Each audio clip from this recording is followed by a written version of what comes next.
morning. All right. Good morning.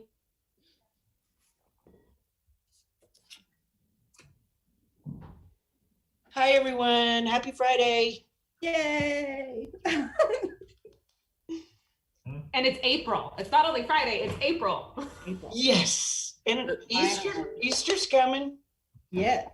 I'm just glad that winter is over. That was the longest winter of my life. Oh my God. And the coldest. Yeah.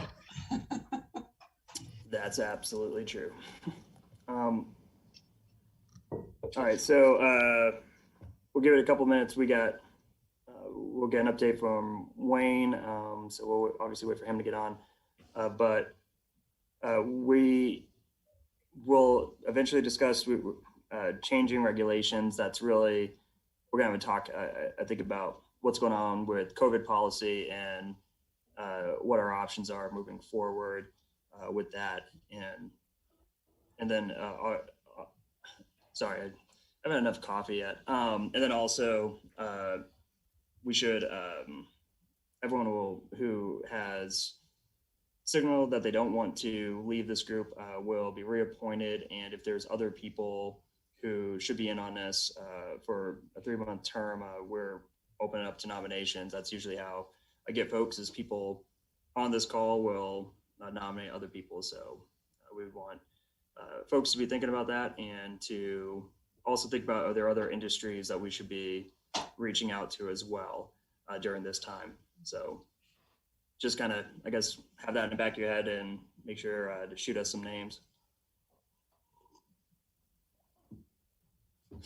But yeah, where is everyone? It's Good Friday. Everybody's closed. It's true. That is true. Well, I think we can just, I guess we'll just get started, get through some stuff, and then if Wayne jumps on, we can jump to him to see, you know, what's the latest on the COVID updates. Also, if the Harkeys have any, I guess, any updates on the shuttered, what is it, the Shuttered venue operators. shuttered venue. Yes, that's the one. Then, yeah, we can get some updates on that as well. All right, so does everybody have a chance to read the minutes? Any discussion? And if not, will somebody make a motion to accept the minutes? I'll make a motion to accept the minutes. Motion's made by Amber. I'll second. Shannon a second. All in favor of passing the minutes, please say aye. Aye. Aye. Opposed, same sign. All right, the ayes have it. All right, so we're going to skip over Wayne until he gets back on, then we'll, you know, pass the floor back to him. So we'll just jump to item number 4. This is something that I think a lot of folks have in looking forward / changing regulations. It really could be kind of wide open, but I think one of the things that people have reached out for and communicated with quite a bit on email, at least, has been COVID.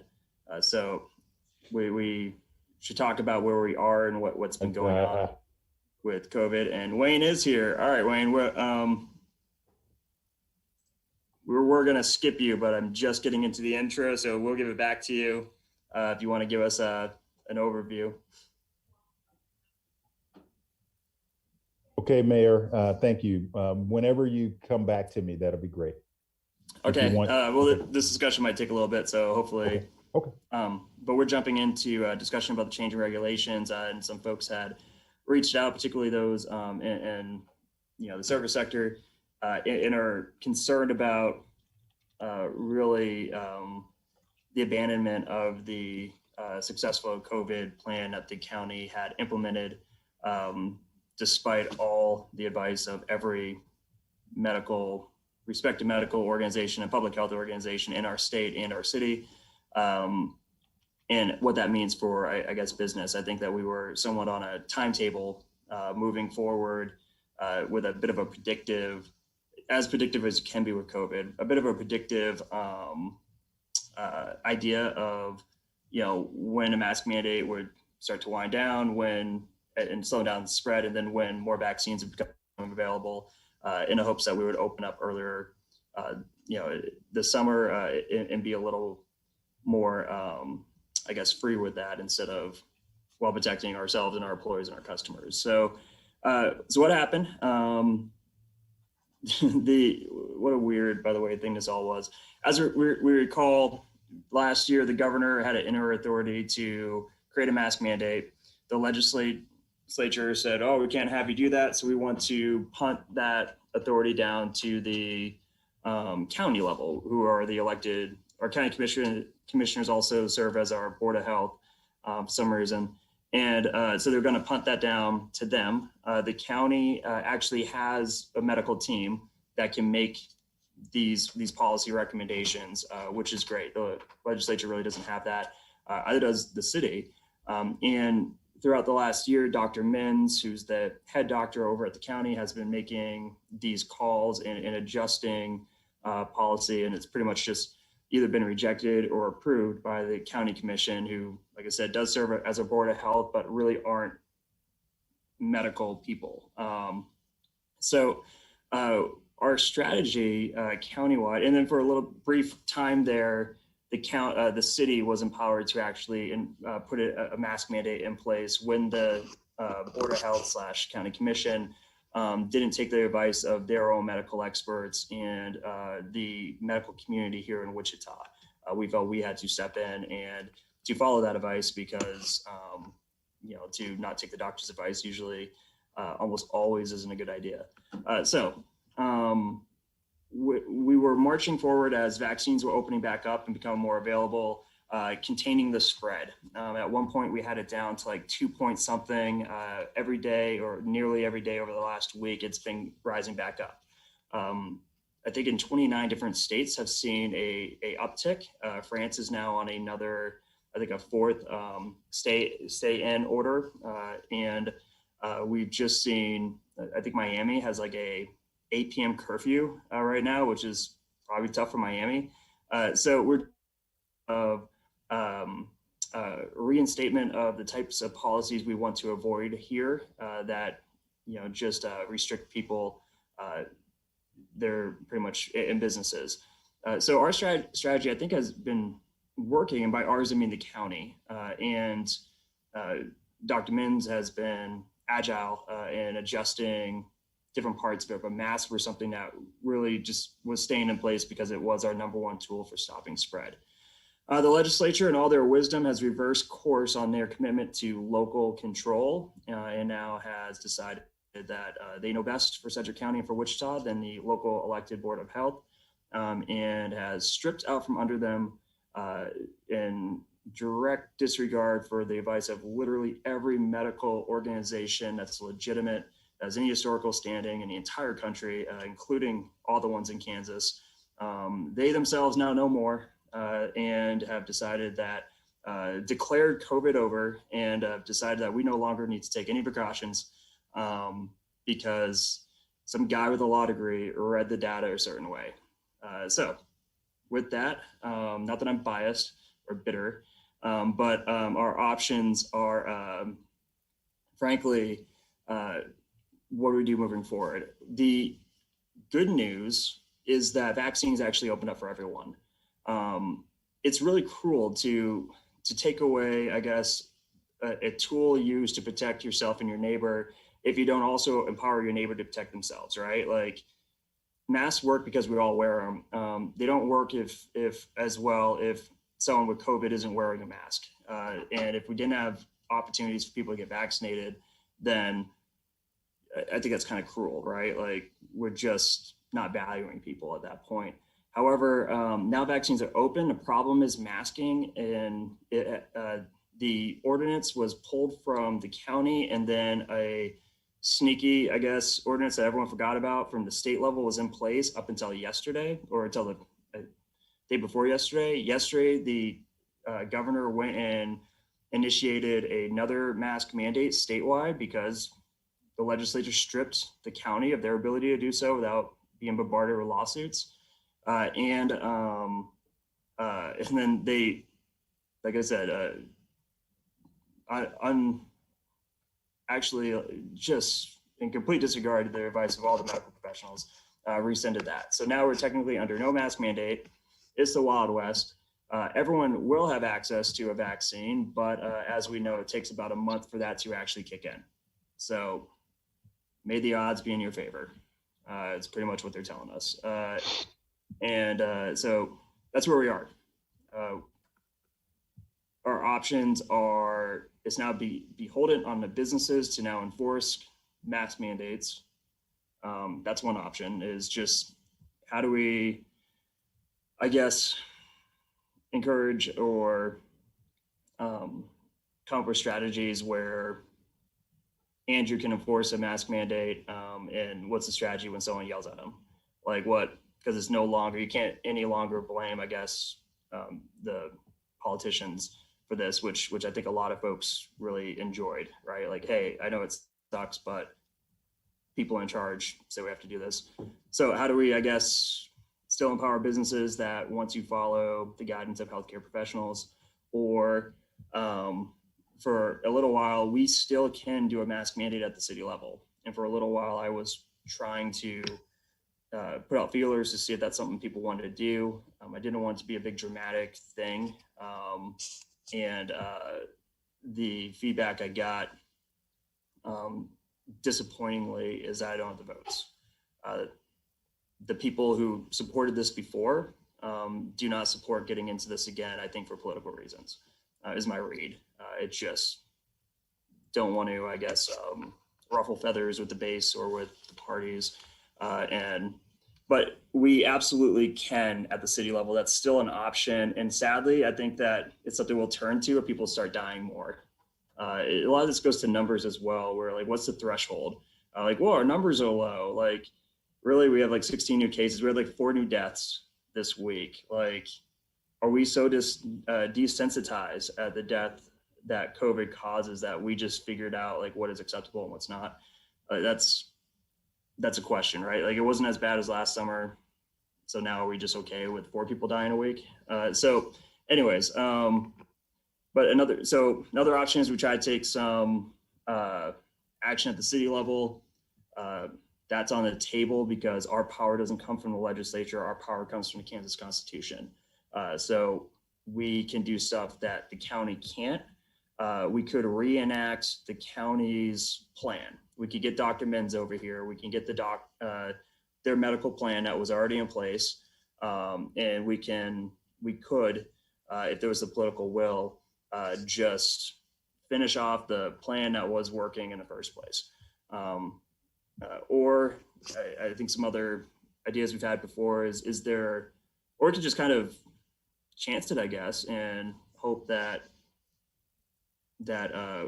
somehow the amount of vaccines will increase faster than the rapid spread of the original COVID and the added hyper contagious variant. We're about 1/3 of the state, really about 1/3 of the county has a vaccine, about 27 to 30% who have had at least 1 dose of the vaccine. There's not a doctor in the world that would say that's herd immunity. But that's where we're at. Is there ways we could be promoting more vaccines and just kind of accepting the fact that 50% of folks are going to catch this, while 50% get a vaccine? And I don't know. So anyways, that's the lowdown, and let's open up that's the update as I see it. So I'd love to get some feedback and questions and see what we can do. Are the appointments for vaccines filling up? I know that before phase 5 opened, there was a large amount of open appointments. Is that still continuing this week, or are we? Yeah, good question. So there's a ton of appointments right now, and there's a few reasons for that. One, especially if you go to the county website, so you can get a vaccine through multiple areas, right? So the county health department is probably the most known. They are so efficient right now, utilizing our old library and also having an extra resources from, I think, the National Guard. They have other like drive-through sites. Like, they have more than one site, and because they can get people vaccinated pretty much in 15, 20 minutes, there's just a ton of slots. They're going through a ton of people, and we have more slots, and it looks like we have more slots and more vaccine right now than demand. Now, what's interesting is, and this kind of gets in a bit of my social science brain, is that the 1,000 walk-in shots over at Hunter Health Clinic, call them, make an appointment, 1,000 shots, first come, first serve, that filled up in like 4 hours. So there's a demand out there. Do people know? Because that right there, when you kind of put it in that context and market it that way, people ran to it. Like, oh yeah, definitely. And they just sold out, and people waited like all day to get their shot over at Hunter. So I don't know if there's some confusion on what phase 5 is, how like anyone can go and get a shot over at the county now. Also, pharmacies, like there's just some really convenient ways to get this as well. But really good question. Last time I checked, there was a ton of openings, but I think demand's higher than what those openings show, because when it's marketed slightly different, like we see people run to it. So what is it, I guess, on us too, to try to encourage people to look towards getting a vaccine because they are available now? So some of the challenges that we had was transportation for people. If we could figure out like a mobile unit that could go to businesses or that area, I think you would get a lot further. Because again, I work with the lower population, and it took one of our clients that did decide she wanted it almost 3 weeks to try to, I know there's buses, but again, trying to get the schedule after work and then trying to get it. And if it took any later than 6:30, she couldn't get home. So she kept asking, hey, can they come to us? Which I know is not right, but all the big employers, I know Spirit had theirs come to them, whereas while you were on the clock, you got vaccinated. So, if we're really trying to get more, maybe it's areas that we go to with a mobile unit, and hey, come outside your work, come get your shot, go back in, and we're done. That's kind of and I agree with you like 1,000%. Like that's, I think, needs to be some of the next phase, is instead of everyone who can get a ride and make their own appointment and take 3 hours off, go have lunch while they go wait in line and admire the new, the old building. Like the people who can go do that likely have done it, right? Like, are Absolutely. we getting to the point, or likely are doing it? Are we getting to that point now where it's the people who have like half an hour lunches that they have to pretty much take in their car before they jump back into work? They just don't have the time to get out. They love to get the shot. They love to keep themselves protected. They just don't have the time. And their job isn't the type of job that's going to, if they take time off to go do that, they lose money. It's not the type of job that, it's an hourly wage or something where they can't make up the time. So what's the next step? The population I'm talking, that's it. That's the population I grew up in. Yeah, that's right. what my mom's a waitress, and I was a dishwasher. I think that, Amber, I think you're spot on. That's something that we've been talking about as, National Venue Association, is this idea of like a vaccine passport, to show your vaccine card to get into events. And as much as I love the idea in theory, I think it's a really bad idea, because that's the problem. It's the people without access that are going to suffer the most. And so can the city do anything to alleviate that, to make sites open? Like, I think it's great that right now the library is at a central location, but a lot of, if it's a zip code that, traditionally doesn't have a lot of people with the access to their own transportation, is there any way to set up sites within those zip codes? So just real quick, let me just kind of throw this in. Since we're not the Board of Health, there's two things that I think we could do to like attack this, right? One, could we reach out to the county, to Health Corps, to Hunter Health Clinic, to these other organizations? Health Corps actually has a mobile bus, and I know they have plans. Can we do something more to empower them? Or can we actually use maybe our buses, our small buses or our trolleys, to go pick people up and drop them off at the library and pick them back up? Like we could actually do transportation if for some reason we're blocked out of the actual giving a vaccine. Like, could we? I don't think that I mean, that's a great, but I don't think you're going to get it unless it's literally outside my door. Will I go do Right. it? You know, because they've got kids and you don't want to transport all of that. You know, I mean, I'm just, you know, what about partnering with the Red Cross who already has the mobile units? Yeah, National Guard has mobile units too that they can set up easy. They have tents and med staff and can throw up mobile units anywhere. I mean, they have medical tents, you know, they're well So- equipped. I just wanted to pop in. I wrote down two things. We have, I don't know how, I'm trying to figure out how many, but we have community centers all over Wichita. They're your assets. Those are your, you know, why aren't we using those? Troy Houghton was on last time. Parks sometimes have facilities.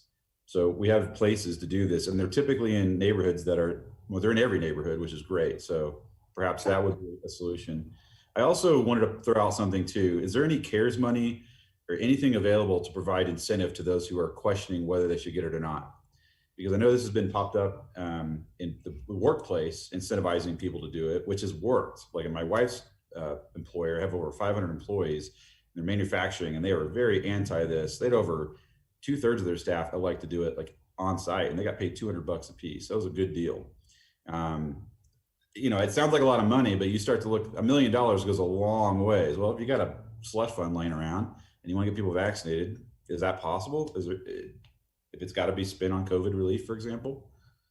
I mean, that's a good question. I think that usage or that conversation has to happen over at the county level, because that's more administering. But it also, for example, if it's not individuals, you just bring up a good point. If it's not individuals, it's, hey, can we go, your place as an employer, can we pay you for us to go and deliver shots? And if more than a half of your employees get it, you get this much. Like, can you help us promote vaccines? Like, I'm sure if you kind of dress it up more like that, it becomes less of paying someone to take healthcare.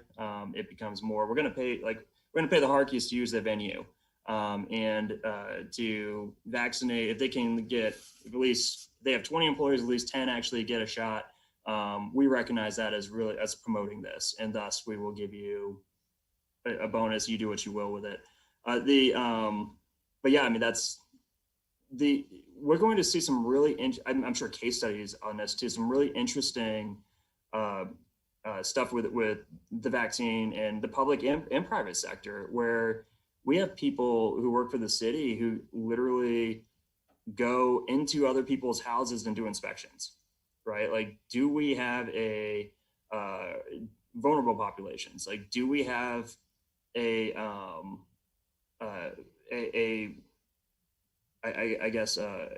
obligation to make sure that they're not spreading this virus to different populations, going in, you know, the 5 different households, spreading to everyone, or that they're going into 5 different households, they might get this themselves. Like, is there, because this isn't like the flu, right? Like, it's a different type of virus. So do we have an obligation to require this? I mean, at the city level, I think that's going to be a lot tougher than, let's say, you know, Andrew has 10 people on a line making a widget, doesn't want to have to shut it down because he'll lose all of his money. So he's requiring everyone, if you want to work on a line and have this great job, you got to take a shot. Like, man, free market, if not, go work somewhere else. Like, it's easier, I think, for the private sector to be able to kind of draw those lines. But they're legitimate. I mean, they're going to be very legitimate questions coming up about safety and, I guess, people's rights to get or not get a vaccine. And can we lead with a carrot, which is what Andrew's suggesting, versus leading with a stick, right? Where you'll be cut out if you don't do this, versus you get a free coffee if you do this. Is there a liability issue as the employer? If you're sending people into houses and then they get COVID and they were the only people in that house, is there a liability as an employer? That's where it gets interesting. Like, is there, like, it's gonna be some interesting, this is the type of stuff I read, like, right? Like, where it gets like, what's a judge going to think? What's like, oh yeah, I had 103 temperature that morning. Probably had COVID because my wife had COVID, but I just showed up to work anyways. Like, if you get these guys who are like literally slam dunk, you knew you had COVID and you weren't exposed it to these old, this old sweet old lady who had you come in for an inspection, and now, her family's suing you for damages. Like, yeah, what is because there's that argument that like, this is a natural occurring event. This is, it's a virus. This person couldn't have known that they had the virus, even though they had all the symptoms, unless it got tested. But yeah, it's just, I don't know. It's going to be interesting. Yeah. A lot of what we read is it's, probably going to be wrongful death suits, and there's already a lot backing up, and it's due to negligence mainly, like gross negligence or just basic negligence. So, I mean, I think if somebody's taking all the precautions and didn't have symptoms, then they would have a case to defend. But if there was some negligence that happened, then I think you're liable. You're open to it anyway. And yeah, I think this on that next year. What's that, Andy? Yeah, that kind of rule already exists. I know in the food service, we have to stick up things on our walls that express that if you have these like 7 things, you cannot be at work. And our insurance company made us stick them by every hand washing station, so our staff knows that if they're sick, they need to get the hell out of there. And it's because of legal. It's not because, it's because they're gonna get people sick, but it's also to protect our rears. So I wanted to make a statement just about, like, I know we're not talking about the mask mandate right now, our future mask mandate, but it seems like we're not going to get anything. We've got to make our platform vaccinations, because that's all we got. I mean, and I see a lack of people getting vaccinated when Sedgwick County is the worst county in the state, which is embarrassing. We have the most access, we have the most appointments available, and we don't have enough people going. So anything we can do as businesses, perhaps, like someone mentioned free coffee. Sure, I'll give you free coffee. If that's what it takes for you to get a free injection to protect yourself and your family, I'll give you a $4 cup of coffee, whatever. Or I'll laminate it for you. I'll put my laminator on the bar and you can laminate it. I don't care. I saw someone doing that. Krispy Kreme's giving free donuts away, which they did every day to anybody, but now they're making it about the vaccination, which is great. Yeah. So what can this group decide to do? We can do, and then hopefully take that information and give it to the rest of the business community to show a positive way of getting more people to sign up. And I do think we have a lot of unused assets around the city that could perhaps be places that we could go. I do know, I spoke with the woman in charge of, I would get around, one of the, not Hunter, but the Grace Med. And they were doing mobile. They're more than willing to do it. She is extremely, she has our number 1 job as a medical place is to get people vaccinated. And she was kind of leading on to the fact that, like, if you this is back in like phase 2 or 2 point whatever, if you showed up, we're going to stick you anyways, because that's our job. And so she seemed very open. I think her name's Kimberly. And I really liked her. So if we can engage people like that, I would say let's do so. Yeah, and you're touching on something that we got to change the mindset, right? During phase 4 was pretty open, but the way they described it was confusing. And the mindset was, I'm going to wait and let someone more vulnerable take my shot. But now everyone who will likely die of COVID, like who could be predictable to die, right? Like based off health conditions or based off of exposure or based off of age, they have all already been offered the shot. And now it's about spread. It's about stopping the spread and realizing, like, nope, it's your turn. And this is our number 1 weapon at this moment. When it comes to incentives, yeah, I've heard a lot about Krispy Kreme, which kind of makes me chuckle about like, you can almost make the slogan, like, we're going to make heart disease the number 1 killer again. Like, we're, like, are we really promoting, like, but, God bless them. Like, I'm not knocking Krispy Kreme in moderation. Sure. But, but it's also kind of ridiculous, like how effective incentives are. I remember one Halloween years ago, we dressed up in tinfoil with like another couple, and we like went to all these different Chipotles because you got a free burrito if you dressed in tinfoil. And like, we didn't even like burritos that much, but like, oh, we're going to freeze them. Like, it was just kind of a fun thing to go wait in line, I guess. And like get the incentive that was a free burrito that later we would freeze and eat or throw away later. Right. Like just that mindset of incentives, I think is something, maybe it'll be encouraging, like a t-shirt, free lamination for the card. I think smart, free coffee, something that I think makes people it's a social buy-in at that point, right? Like there's a thing to it. And I'm not a marketing person, but there's some type of social buy-in at that point. You're joining a movement, you're joining the solution. So you guys being business owners would be more plugged into something like that. But I think that if we get the word out more, incentivize to an extent, like whatever that means, if it's not coming from the government, if it's coming from another outlet. And also I just can't agree more with Amber and Andrew about, you know, taking advantage of our city assets, being a better partner. And I think I gotta do more on that, where there's a lot of lines in the sand, where, Sedgwick County tweeted this out. We don't need the mayor of the city tweeting it out. Like, no, we have different followers. Like, we should all be tweeting this stuff out. We should all be using, like, oh, thank you so much for letting us use the library for free, mayor. Like, please use the library. Like, these are Wichitans that you are vaccinating. Like, we're all in this together. And I think that kind of traditional, like, boundary should be taken down for this. So, maybe there is more we could be doing as a city to help them that they're just not asking us. Is there a group that's in charge or working with the homeless population to make sure they have access and are using it? Yeah, I don't have a full update on that. I will say that last time I talked to her about this, to Adrian, they were actually utilizing the Johnson & Johnson shots, because they're one-time shots, to target the more migrant populations, the populations that, such as the homeless, where it's really going to be tough to get them back in for a second vaccine because they might not have an address to mail a reminder to.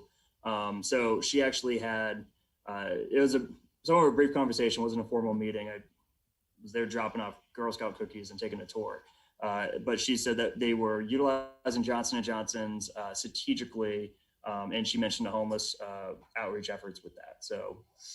And Andy, I also know that Breakthrough, they had Hunter Health come out and issue shots as well, and during their breakfast time, which is again the vulnerable population. Johnson, sorry, real quick. Johnson mentioned, Vice Mayor Johnson, using possibly a portable unit in the same areas where I think it's what is it? And my brain's fried today. The Lord's Diner, when they do their food truck, with kind of in that same route, because that also usually targets populations that are more economically disadvantaged, who might not be able to take off and go get the shot downtown. Jesse, did I speak over you? I'm sorry. It was my cat, but I do have something to say. No, it was the cat. No, I was saying, going back to the marketing aspect of it, something that's been done, maybe if a show is not selling well, you put out something on social media being like, oh, we're selling, tickets are dwindling, not many left, better get yours now. And that, that's something that's worked in the past. That might be something to consider also in marketing. It's not always the closest thing to the truth, but it works. And I think this is something that might be beneficial for. Good point, because we got 1,000 free shots over here, and everyone goes nuts over there, and we got endless shots over here, and people aren't going to this one; they're going to the limited ones. But I want to that might inspire people. I want a button that says I've been vaccinated, so I don't have to wear my mask when I go drink coffee. Yeah, one thing also, I think that just in our business, give us some piece would be, I understand there's not political will now for any mask mandates or any actual logical, approaches. Right. So, but that doesn't mean a plan can exist with some sort of markers. I mean, if we see this start to get out of control, so we're 2 months out from opening right now. We're looking at opening the 1st of June. So if in the next month or month and a half, it spikes up and everything closes back down, we're closed down right when we're about to reopen after, over a year of being closed already. So before it gets out of control, I mean, if there could be some reasonable markers that people could get behind and say, okay, this is gonna, when it hits this, we're gonna implement a mask mandate, or re-implement a mask mandate or whatever. I mean, I think that would be helpful too. So, it's not right now. And if this vaccine push goes well and we can get past the hesitancy and the the political nonsense around the vaccine that's starting to occur. It's, it's shifting from masks now to vaccines, which is insane. But, if, I guess a plan B, it's kind of what Right. like, because I don't have a lot of, I'm cautiously optimistic, but I'm not real optimistic that this is going to go well, especially after seeing what happened this last year and what's happening around the world. And so, we're booking deep in June and July and August and filling up stuff and preparing to spend a lot of money on marketing and artist deposits and all kinds of stuff, money that we don't have. And if we have to shut down again, like, I mean, that's we're screwed, So, yeah, I don't know. And I think that kind of goes with most other businesses are somewhat open right now. I don't know, Andy and everybody else can chime in, but if we see a huge spike and things get crazy again, we're all going to be equally screwed. So, well, let's in Plan B, I think is exactly what we got to talk about. And frankly, like, I'm annoyed that the political will isn't there to do what needs to be done. Like, it's easy to get on the right side of this politically because it's predictable.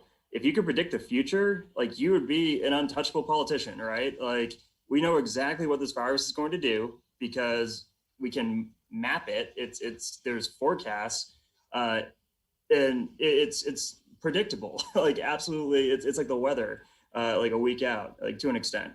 Weather's not super predictable, but anyways, we know it's going to increase, and people look at you like I don't know, maybe someone who didn't know we had weather forecasting would look at you if you said it's going to rain in 2 days. Like, how did you know? Like, because science measures it. So anyways, so I say that where we know it can be measurable. One of the problems I'm having when it comes to just having a conversation, and I've tried this and we had a special meeting right before, but I tried this last fall, and we had a special meeting on this, we all did, about let's have that conversation when this thing shoots back up, because it looks like it might shoot back up, and just try to open up okay, if it hits 5%, should we reach out to people and tell them this? If it hits 7%, what should be our information? What should we do? And then the council just got really, I guess, into the politics of it, really emotional, and we couldn't do any scenario planning at that point. And then when things started shutting back down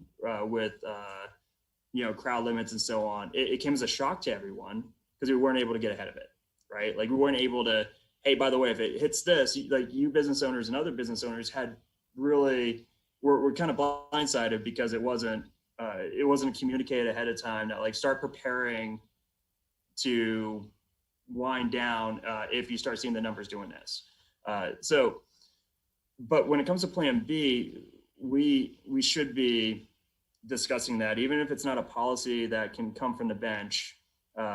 Is it a policy that we can promote? Is it something that we can get on board with and use our own clout to kind of say, this is Plan B is, we're going to promote vaccines. Vaccines are safe. We're going to get a free coffee over at Andrews if you get a vaccine. We want to get Jesse or the Harkeys, we want to get them open and back, and they can't if this gets worse, and it looks like it's getting worse, so let's do this. Like, what can we be doing, I guess, more to promote? We talked a while back about, can we promote businesses that are taking this seriously, right? Like, can we be more kind of that carrot? I don't know if we part of the plan is to revisit those type of strategies or what. All the businesses on here have been promoting masks, promoting vaccinations. It's really, we've been carrying a lot of the weight, I think, on that, more so than most, and so I don't know about y'all, but I think we're getting a little tired of being the ones that have to manage this when it's really not ours to manage. It's there's a public health board because this is a public health issue. It's not a small business issue. It's becoming a small business issue because the public health board is unable to enforce anything that's logical. So, I mean, if our hands are truly tied, I guess we'll just ride with it. But at some point, we're gonna all hit a wall, and I think we see the wall, and is right there. So, I mean, I don't know what more we can do. We're already doing a lot of it. And I know, and if anybody disagrees, please let me know, but I feel like we're all already pushing this hard and have been, and, kind of going above and beyond our normal business practices to do so, and using our resources. I agree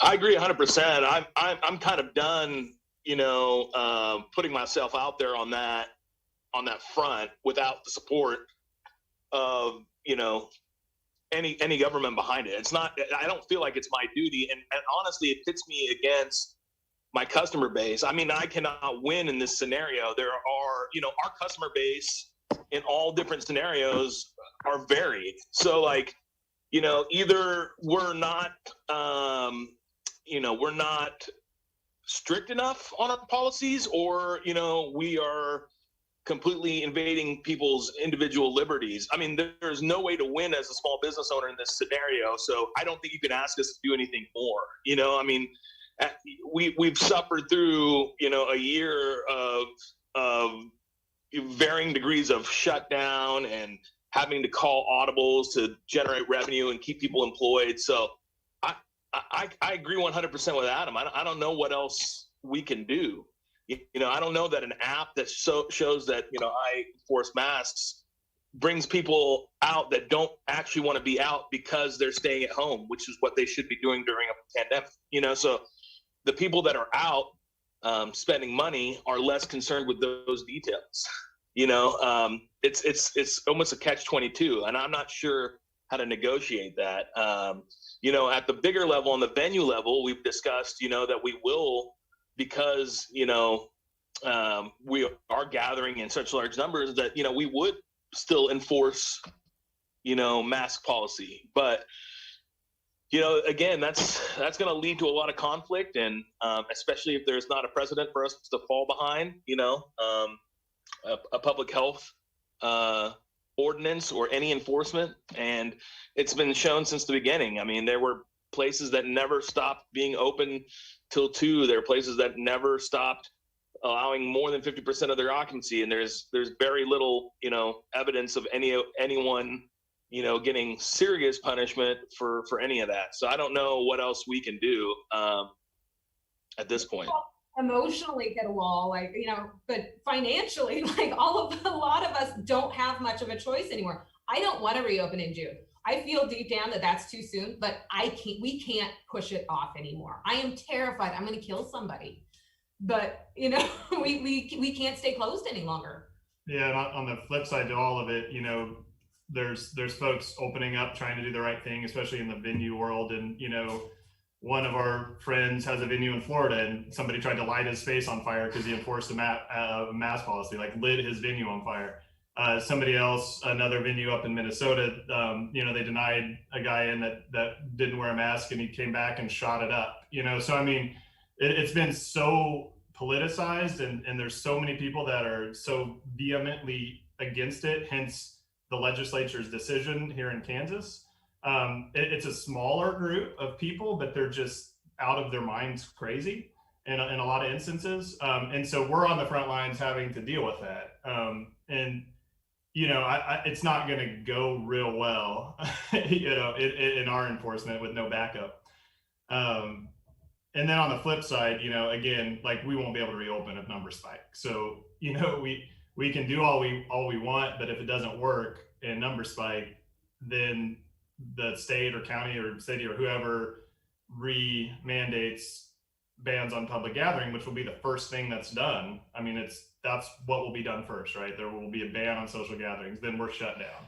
And so then we have to operate in defiance of whatever mandate. And, how far did that proposed piece of legislation go at the state that somebody from Hutchinson proposed that if businesses have government restrictions that the county has to pay them, correct? Didn't that happen last week? Did that go anywhere? Does anyone know? Not really. So my understanding was the governor didn't fight against getting her powers stripped away from her to make a deal that the Republicans leadership, not all Republicans in the world, but just the ones who are in leadership at the legislature, once again, said, if you if you push against this or veto it, we will pass something worse.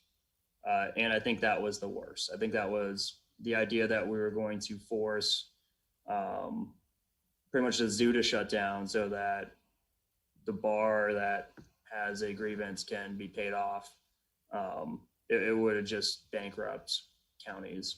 So I think that was working its way through. But my understanding right now, that's not going anywhere. I'll knock on wood because you just never know. And I think that there was a negotiation there. So within city council, like, we're just seeing what happens. I mean, I understand your position and I get it. But like those who are opposed to any sort of plan or mandate or anything, they're just like throwing their hands up in the air and watching and seeing, and then they'll do reactionary policy instead of like actual, visionary policy. So my read and what I believe, because it wasn't like a secret meeting that I was involved in that I could count the votes, but from what I'm reading, 3 members of the council are in complete denial that anything should be done at all. And frankly, they've never made the right call in this entire pandemic. So they're going to stick to that. Then there's 2 members who are, including, and by members, I mean myself as well, 2 members who are, yeah, we should follow the science on this and stick with the plan that's been working.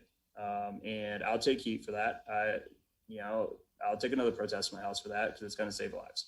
And we got 2 members who are like, I really don't want to go on record having to make this choice. I believe that my read on it is that I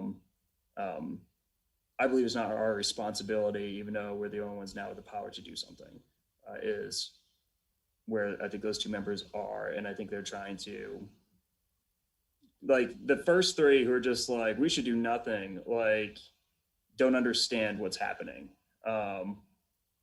People who refuse to vote the right way, who do understand what's happening, like, do understand how this works, are the ones that kind of get under my skin a little bit. Because it's like, I've worked with folks like that in the legislature where I agree with you and I'm really with you on this and I totally understand, but I just can't do it because I'll lose my chairmanship or I'll lose my office assistant or they'll punish me. And part of me is like, then why are you here? Like, this job's not supposed to be easy. This is service. But anyways, that's just my personal take on it. But what I wanted to avoid with the idea of calling a special meeting was just a political circus. And so I wanted to make sure that it wasn't me versus them. It was, we're all joining together to do what's right. And that was kind of what I was trying to put out there is I will call this meeting if we can do what's right. And it turned out to, from what I read from this place, it turned out to be more of a political maneuvering than it was reinstating the plan. So I guess that's the best way I could say it. Was still trying to be honest and nice at the same time. Sure. As far as, I'm really not good at that, by the way. Like, I just want to be honest. Yeah, people are put themselves above others sometimes, and that's how it is. But anyways, I mean, you're right. As far as the businesses go, you guys have, and I never even thought of this, like how much, and I should have, like, I feel stupid for not thinking about this. I was getting coffee over at Sarah's place the other day and, oh, come on, Andrew. It's an honorable profession, Andrew. So, and you were talking about masks or whatever, and I asked if people are pushy, and it reminded me of the stuff you read about service workers getting yelled at. For some reason, like my mom was a waitress and a bartender, and for some reason, like people thought it was appropriate to yell at her, right? Like it's not. And same thing with like fast food workers. Like there's some of the most abused people out there. So you think about while on a job, like in their profession. So I couldn't imagine putting what you guys are going through if you are at a bar, if you're in the service industry, and then someone says, hey, you got to put your mask on. And then you got someone who, I mean, if you're not wearing a mask at this point, then you have rejected a lot of the logic that's come down. Like you are already in this like special space, I think, at this point that of ideology. So yeah, that it shouldn't be on you all. I would have never want anyone to feel threatened at their work. Like that's not your job. That's my job. My job is to have a police officer in front of my house or to be the most death threatened mayor in Wichita's history, because I signed up for this. And I think there are a lot of people who just want to go to work and not have to deal with this. So I agree with you guys. Maybe we got to just switch gears and focus more on vaccines and just come to the realization that people are going to be sick. And part of other cities that are doing like a tiered system with businesses where if you have your whole staff vaccinated, then you kind of make, the gold star list. I don't know how I feel about that. I mean, I don't know that is something I'm 100% behind, but it's an interesting idea because again, you're putting it on the business owner to figure it out. And I certainly have employees that most of my employees are excited about getting vaccinated, but some, that's not necessarily a conversation I want to have with people to pressure them into getting vaccinated, but it's an interesting idea in the name of promoting vaccination. All right, let's, we have about 10 minutes left. I do want to get the floor to Wayne to give us an update, kind of go back on any new information about the COVID relief stuff. I don't know if he's still on or maybe he's typing some emails. Watching some basketball. There he is. Mayor, hey, good morning again, everybody. And, I'm with you in your sentiments about the mask mandates and the value of having those mandates. And we saw the progress, that was made. It's unfortunate that we've moved in a direction that appears to be I think a bit premature based on, obviously based on the data and the trends that, and the facts, of what can happen. And I think, and I just sympathize, with all of you all as business owners and leaders, because it puts us in a difficult position. By the way, in federal spaces, there is a mask mandate, that the president has, through executive order, has established. So if anyone wants to visit the SBA, they will have to wear a mask. We ourselves have to wear masks. We are limited in the number of our workforce team members that can even be in our space. We're limited to 25% of our entire team, that can be in the space at any one time right now. So we're continuing ourselves to encourage our team members and staff members to get vaccinated, and so we're following that guidance and progressing on that way. So just wanted to give you guys some sense of what we're seeing and abiding by internally, all with this hope that our communities will continue to get better and be safer and healthier, and we can resume normal operations if we all get vaccinated and continue to be safe in the meantime. So all of that said, I wanted to just revisit a few things that are at play right now. As you all know, there are a number of resources that are at play, the Paycheck Protection Program being one of them. That program was just recently extended now through the end of May. And that's the first and second draw. And I'm amazed I continue to get questions from businesses that for various reasons, they never applied for the first draw of PPP. And now here's a critical point that really small businesses need to understand. Now the calculation is based on your gross receipts, where before it was based on your net profits. And so anyway, I just implore any business owner that meets the eligible criteria for PPP, now it's based on gross receipts and you've got to apply. This can be a lifeline. This can be something that helps to sustain your business.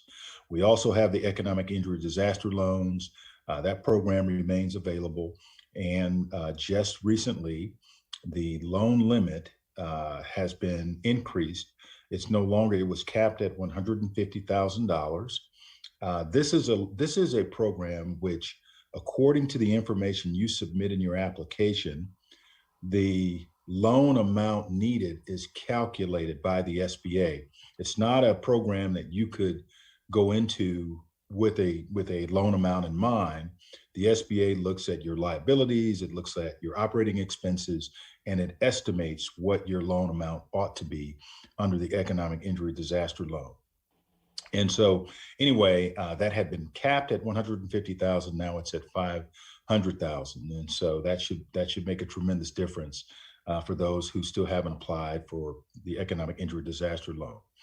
And by the way, there's also a targeted EIDL advance, which is intended for business owners that are in low to moderate income areas, according to census data. So if you apply for EIDL and your business is in a low to moderate income area, you will also eventually be contacted by the SBA regarding the targeted EIDL advance, which is a $10,000 grant.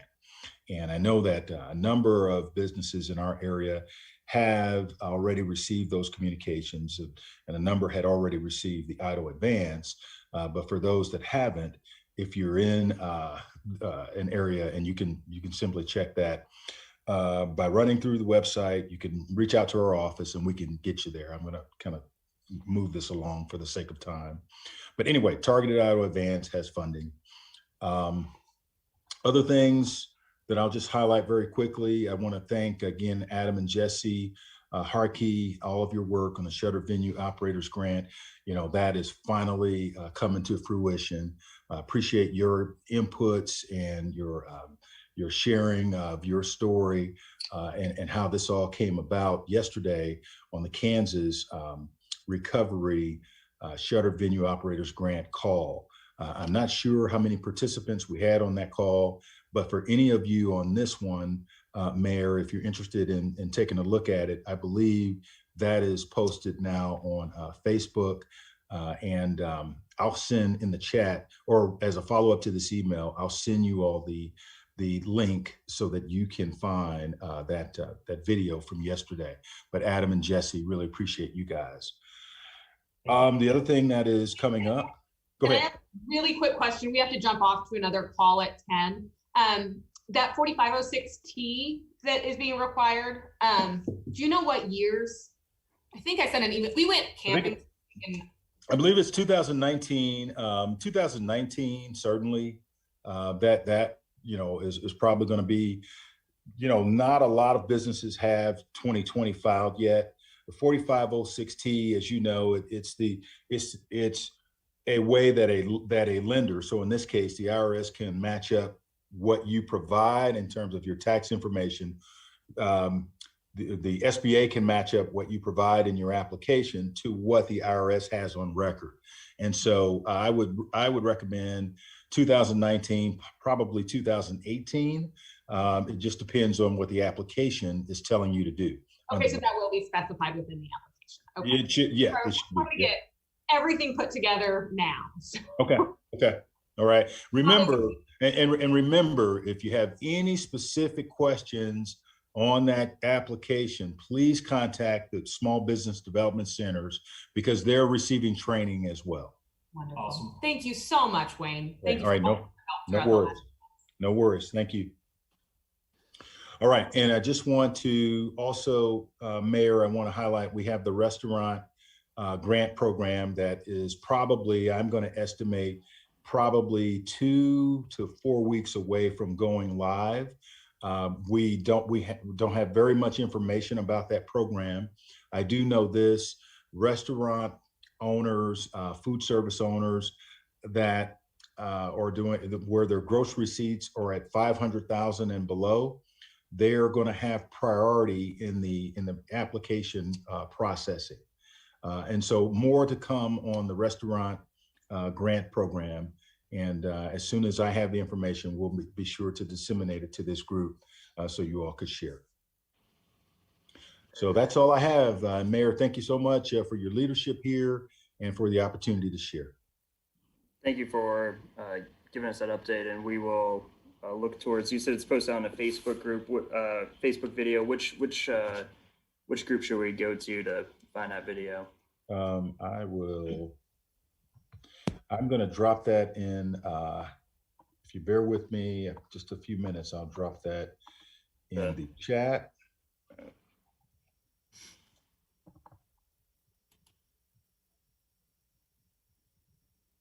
Yeah, my apologies, but I will drop that in the chat here soon. I'm looking for it now. Excellent. Well, until then, is there any other business? Mayor, Felicia had a question about looking for new people to join this council. Is there any industry that you're specifically looking for people from? So really, we have mostly focused on industries that are being hit hard during COVID. So we've which is, I think, also one of the reasons why some folks who were in the fitness industry might not be on now, because they've kind of parried off, I think, less hit, and also same thing with cosmetology. But the service industry is rebounding, and so I'd love to get more folks in the service industry on as well. That kind of complements the policy direction we've been going with the folks on this call now. But also, if there's anything that we're missing, like what's a perspective that would add to this, right? So just I leave at your discretion. If you guys go and nominate someone, I'll appoint them. So it's your discretion. Please don't nominate anyone that's going to get me in trouble. Please don't nominate anyone I get a call from the Eagle from. It turns out to be a crazy person on social media, and then I have to take the hit for that. So, but anyone, short story long, anyone that would bring value to this group.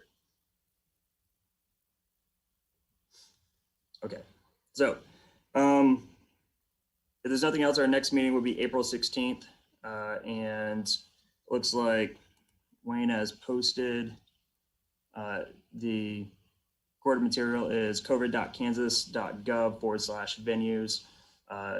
That's where materials will be for the application that's open up on Thursday for those who are watching online who can't see the chat. So if there's nothing else, then I'm going to start looking into some of the mobile units, some of this other stuff that people have talked about. I think really vaccines should probably be our top strategy right now in trying to promote. And there's a lot of folks on this who have influence, a lot of, I guess, influencers, is that what they're called? So how do we kind of leverage our own circles to try to promote public health, right? So I guess we'll continue to do that, and reach out, let me know if there's anything I could do or anyone I can tap to come in and be of assistance. I'm happy to do that. Is there anything else? Yeah, I just wanted to ask, kind of follow up on one thing. Is there a better method to go about asking our other city council members what they would be willing to accept, since the political will is not there today? Is there a safe way to do that can hopefully get to where you could have a meeting and potentially, because I don't want to go 2 weeks later and, then decide we want to do this, Right. I think it's something we can do and we can have influence on for you. I don't know. No, that'd be great. Really, when it comes to reaching out to electeds, trying to get a conversation either in person or on the phone is the best way. And because electeds, regardless who you are or what party you're with, electeds want to help. Usually, like, that's kind of our basic instinct, is we want to help, and they can read the tone of the voice. They can have a back and forth. I'm not going to call anyone out by name, but there are a couple who I think would be more receptive than others, who would be more receptive to possibly furthering some type of strategy to help us get through this. And conversations with them, I think, would be